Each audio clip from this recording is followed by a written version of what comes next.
The topic is principles of bed making. అంటే పేషెంట్కు bed making చేసేటప్పుడు మనం పాటించాల్సినటువంటి ప్రిన్సిపల్స్ సూత్రాలు ఏమిటి? First one, barrier nursing helps to prevent cross infection. So what is a barrier? Barrier అంటే obstacle అంటాం, అడ్డంకులు అంటాం. What is cross infection? హాస్పిటల్లో పేషెంట్ నుంచి డాక్టర్ కానివ్వండి, డాక్టర్ నుంచి పేషెంట్కు, nurse to patient, patient to nurse. So ఇట్లా హాస్పిటల్లోనే ఒకరి నుంచి ఇంకొకరికి ఇన్ఫెక్షన్ అనేది ట్రాన్స్మిట్ అయితే దాన్ని ఏమంటాం మనము? క్రాస్ ఇన్ఫెక్షన్ అంటాం. సో ఇక్కడ హాస్పిటల్లో కొత్తగా ఇన్ఫెక్షన్ అనేది రాకుండా ఉండడానికని చెప్పేసి మనము ఏం చేయాలి? We have to maintain the barrier nursing. అంటే ఏంది?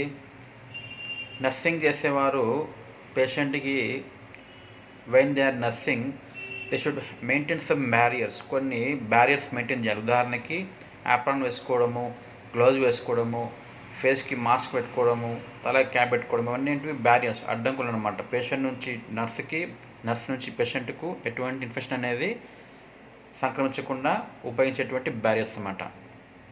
Keep the required equipment before starting the procedure చేసే మనకు అన్నీ కావాల్సినటువంటి అన్నీ కూడా పెట్టుకోవాలి ముందే. The bed should be free from crumbs, creases and dust. Bed ఎటువంటి ఫోల్డ్స్ కానీ, లోన ఉండలు లాంటివి ఉండడం కానీ, డస్ట్గా ఉండకుండా చూసుకోవాలన్నమాట. Keep clean and comfortable bed to ensure rest and sleep. పేషెంట్కి తగిన రెస్ట్ కోసము, స్లీప్ కొరకు బెడ్ ఎలా ఉండాలి? కంఫర్టబుల్గా ఉండాలి, క్లీన్గా ఉండాలి. Appropriate body mechanisms to maintain the body alignment and prevent fatigue. పేషెంట్కు ఫ్యాటిగ్, అలసట రాకుండా ఉండడానికి అని చెప్పి తగినటువంటి పొజిషన్స్ కానీ, పోస్చర్స్ కానీ మెయింటైన్ చేయించాలన్నమాట. Handle soil linen carefully in order to reduce dust and spread of microorganisms. What is the meaning of soil linen? Linen అంటే క్లాత్, దుప్పటి. సాయిల్ లెనిన్ అంటే అర్థమైంది ఇక్కడ పేషెంట్ యొక్క స్రవాల చేత కంటామినేట్ అయినటువంటి దాన్ని ఏమంటాం మనము? సాయిల్ లెనిన్ అంటాం. ఉదాహరణకి పేషెంట్ యొక్క మూత్రము కావచ్చు, మలము కావచ్చు, తెమ్మడ కావచ్చు, లాజలం కావచ్చు, చెమట కావచ్చు, దాని ద్వారా కంటామినేట్ అయినటువంటి ఆ క్లాత్ని ఏమంటాం మనము?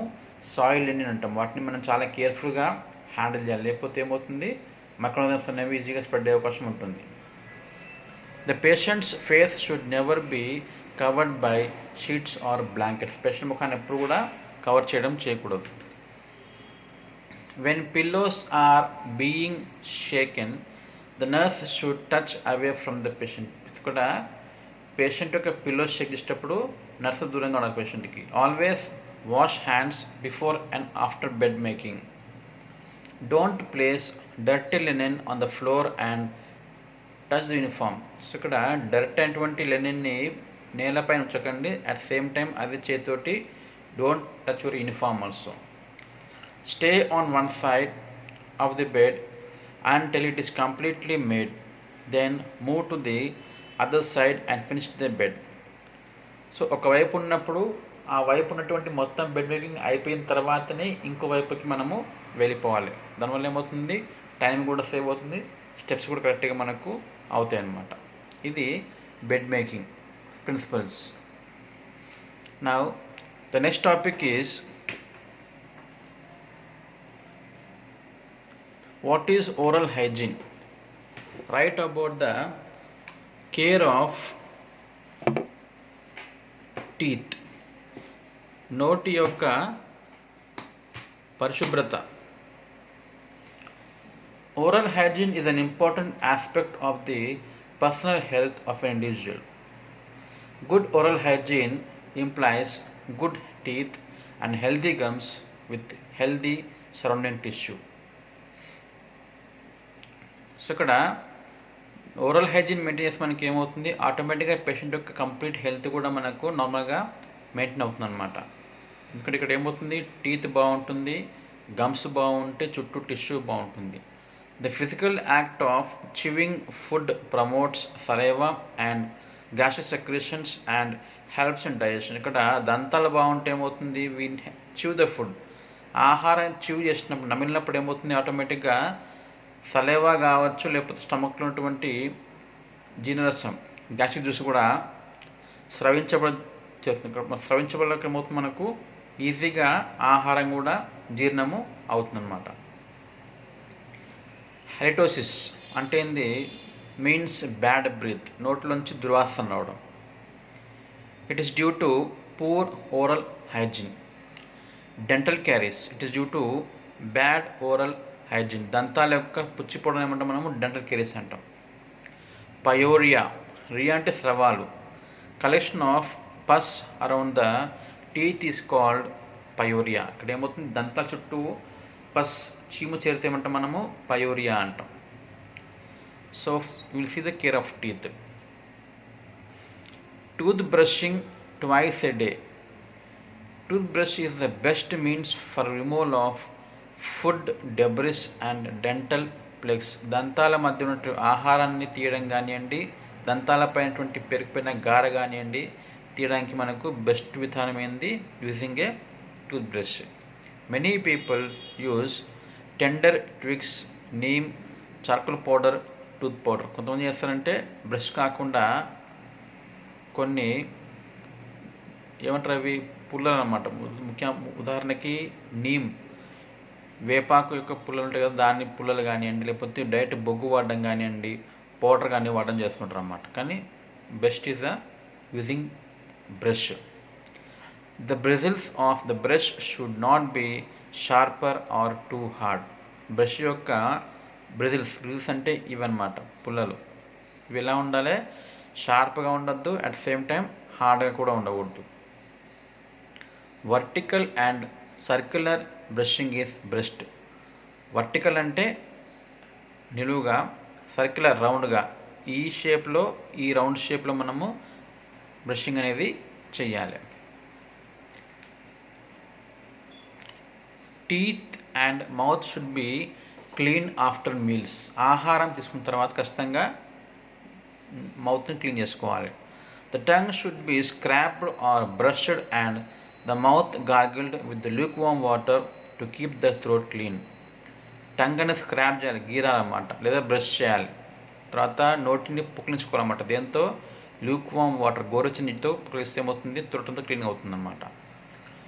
Electrical tooth brush have been devised for the handicapped where manual skill is limited. ఒకవేళ హ్యాండిక్యాప్డ్ ఉంటే కనుక పేషెంటు, అంగవైకల్యం ఉండి వాడి చేతితో బ్రష్ చేయలేకపోతున్నటువంటి వారికి ఏమవుతుందంటే కొత్తగా వచ్చినటువంటి ఎలక్ట్రికల్ బ్రషెస్ కూడా పనికొస్తున్నాయి అన్నమాట. Paste which contains fluoride helps in preventing dental caries. So ఏ పేస్ట్ అయితే ఫ్లోరైడ్ బాగా ఉంటుంది దానివల్ల ఏమవుతుంది, డెంటల్ కెరీస్ రాకుండా కాపాడబడుతుంది అన్నమాట. Regular dental checkups.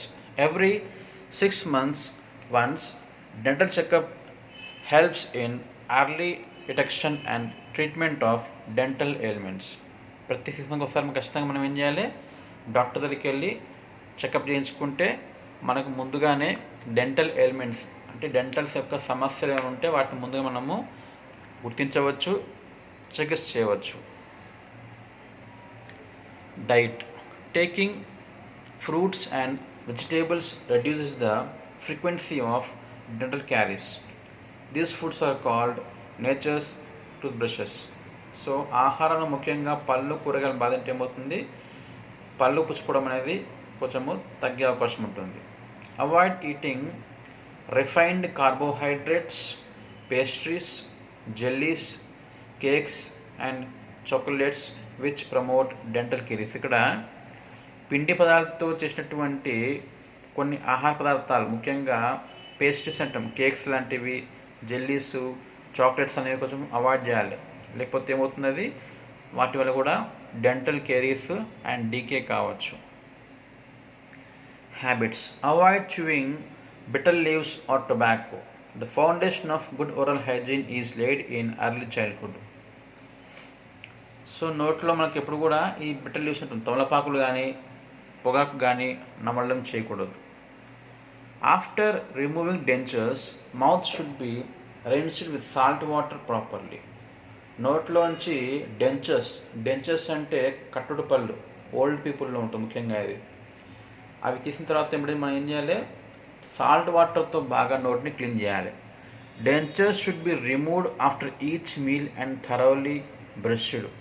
దంతాలో ఉన్నటువంటి కట్టుడు పళ్ళు ఉంటాయి కదా, అవి ఉంటాయి నోట్లో డెంచర్స్, వాటిని ఎవ్రీ మీల్ తర్వాత తీసి బ్రష్ చేయాలి. All dentures must be removed at night. పడుకునే ముందు ఇవి తీసి పడుకోవాలన్నమాట.